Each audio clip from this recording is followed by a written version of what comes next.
catching more fish because you're doing the wrong things. And blowing money on new tackle is one of the worst. These 10 mistakes are holding back most bass fishermen. And the last one might change everything about how you fish. Starting with number 10, stop skipping the bad weather days and start realizing they're the windows of opportunity to actually find fish and try out new lures. Hey, I'll admit, I'm like most everyone else. The really windy days, the rainy, the nasty, it's cold in the spring. That post frontal, a lot of times don't want to be out there. It's kind of miserable. But guess what? Those are the days when you look at tournaments, you look at big catches and stuff, those are the days that the fish bite. Use that window of opportunity to get out there. It's a great time to find new locations, whether it's your home lake or a new lake. If they're active, you can cover water. They'll come and run down a lure. You find spots that when it's a normal bite, it might take you a lot longer to find them. All right, number 9 on my list. Stop cycling through 15 baits and colors in dead water. Start fishing new areas instead of going down in flames trying to chase the perfect lure or the perfect color. There's an old saying in fishing that the wrong bait in the right place will still catch some fish, but if you're fishing the right bait where there's no fish in the wrong place, you're not going to catch anything. That's certainly true.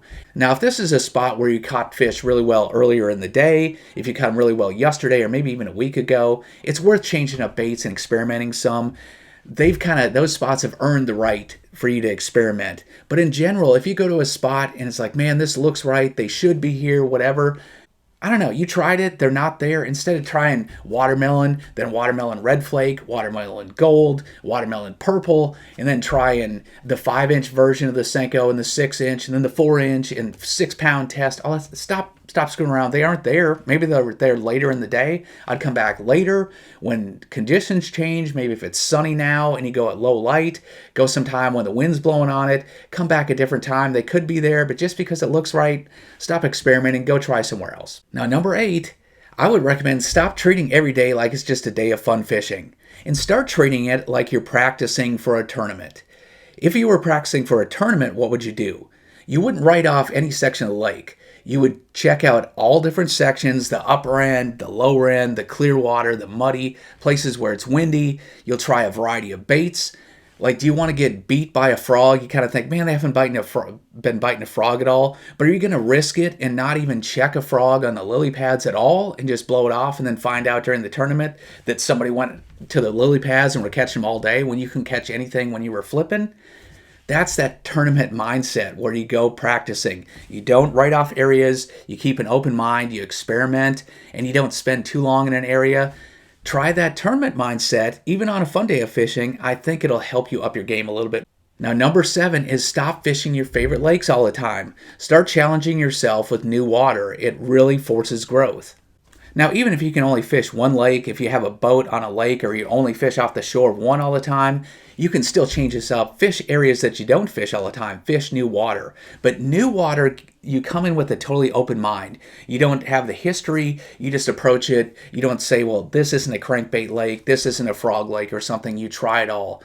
The number one thing I loved about being a pro is the fact that it always forces you to fish new lakes. I love my favorites and stuff, but when you go to a new one, it's just wide open. It's frustrating and seems kind of intimidating at first, but man, once you figure it out, the thrill of figuring it out really helps you, and that's the stuff you learn on these new lakes. You can take that then back to your favorite lake, fish those new ways, and gives you a fresh perspective on your favorite waters.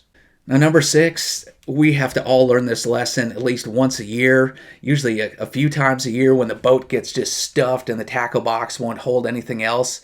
Number 6, stop hoarding tackle and overthinking colors. Instead, start simplifying, spend less time guessing, and more time fishing. Now, I really took this to heart the last few years. There's basically, for all of us, there's a few staple lures that we use most of the time, and in those staple lures, there's a few colors that we use most of the time.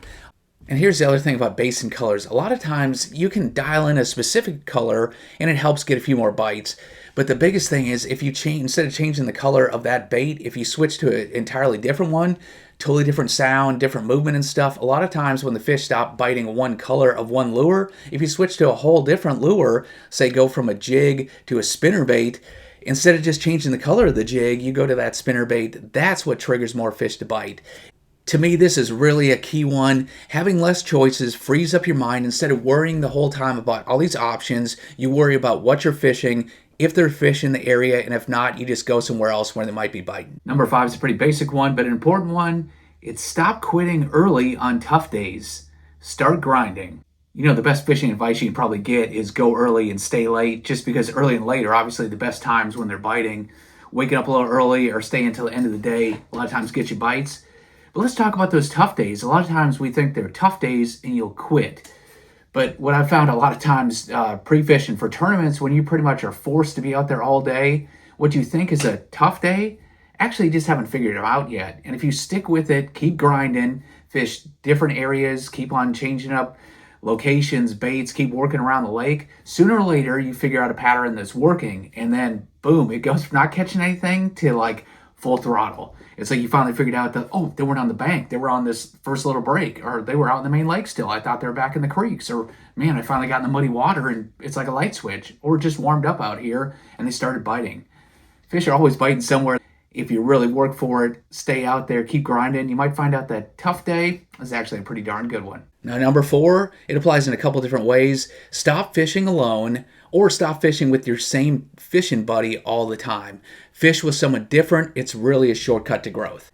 Now, when you fish by yourself or with your same fishing buddy, it's great. I like doing it a lot. But when you fish with someone else, it kind of gets you out of that routine. You would be amazed when you hop in the boat with a fishing buddy.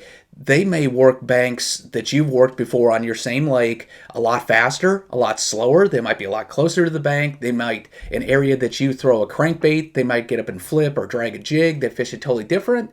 And I'll tell you what, seeing is believing. When you're not really good at a technique, say for instance, a drop shot is something you don't use, never had much confidence, tried for 5 minutes, give it up.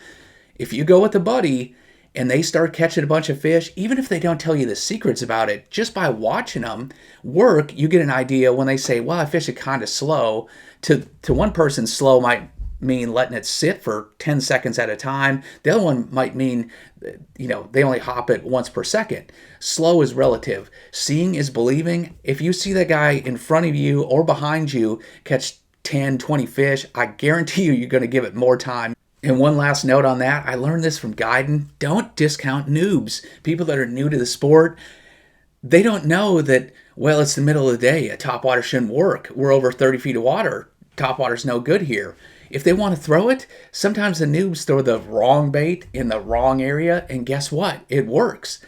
That experimenting and not knowing the rules in bass fishing, sometimes that helps. So this works going with veterans, also works with noobs as well. So number 3, this will not only help you catch more fish, but it's going to save you a lot, and I mean a lot of money.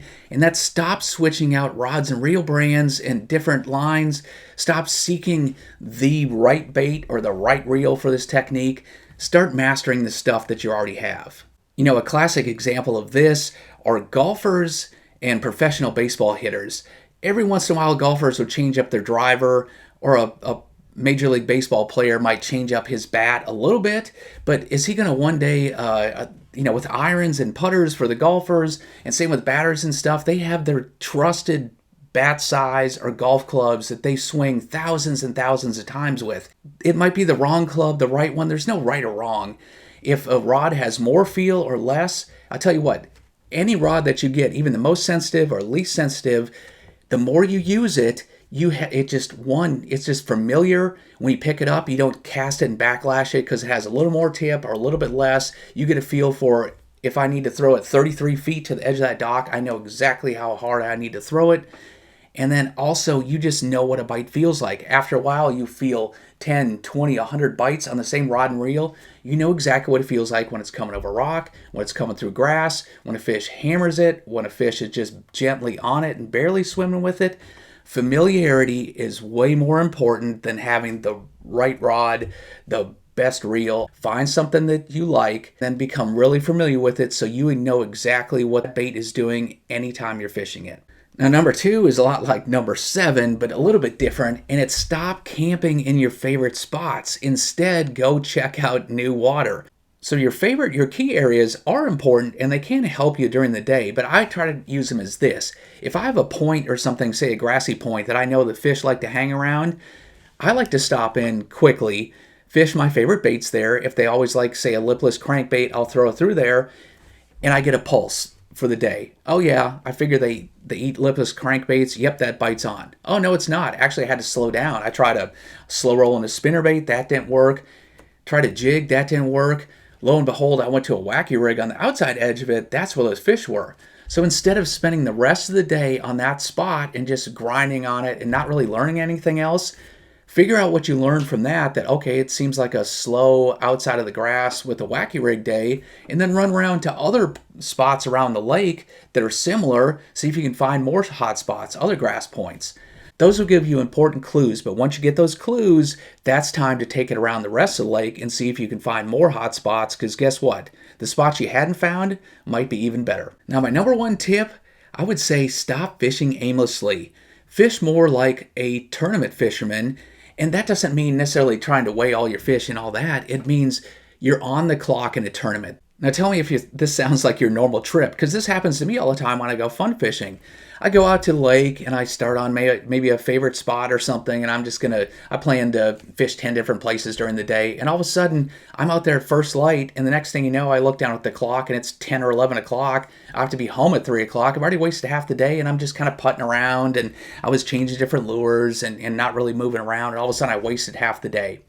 If you pay attention to the clock, you don't necessarily have to set an alarm on your clock, but just look at the time. If I start on a spot at 7 o'clock, give yourself a set amount of time. Say, hey, I'm going to allow myself 30 minutes over here. I'm either going to catch them or I'm not.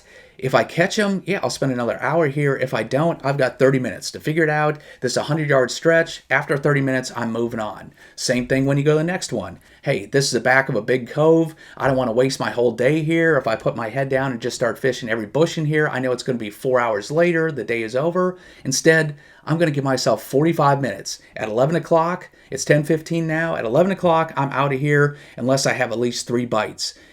I think that you'll find by just setting that little goal of how many bites that you need to stay in an area and kind of constraining the time a little bit, you're going to find out that you're a lot more productive. You end up catching a lot more fish and have a lot more purpose during the day.